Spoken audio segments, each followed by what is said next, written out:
احد کی لڑائی میں جب شیطان نے یہ آواز بلند کیا کہ اللہ کا رسول صلی اللہ علیہ وسلم شہید ہو گیا ہے، تو ایک انصار کی عورت اللہ کے رسول کی محبت میں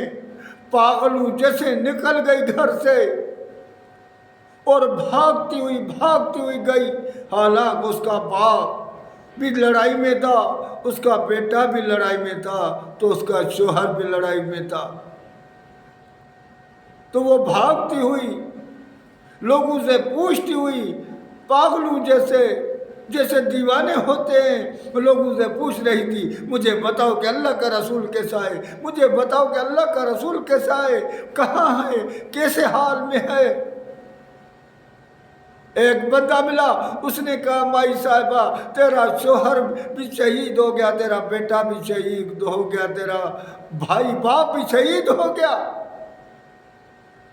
اس نے کہا میں نے اس کا پوچھا بھی نہیں، مجھے بتاؤ کہ میرا محبوب محمد مصطفیٰ صلی اللہ علیہ وسلم کس حال میں ہے۔ ایک بندے نے کہا وہ آ رہا ہے، اس نے کہا نہیں دکھاؤ مجھے، لے چلو، میں نہیں مانوں گی تیری بات۔ وہ اس کو لے کر آگے چلا، اللہ کا رسول صلی اللہ علیہ وسلم آ رہا تھا، وہ دیکھ کر وہ کہنے لگی کل مصیبت بعدک جلل، اے میرے محبوب میری ساری مصیبتیں تیرے اوپر قربان ہو جائے لیکن تجھے ایک کانٹا بھی نہیں لگی۔ یہ تھا صحابہ کرام مرد عورتوں کا عشق۔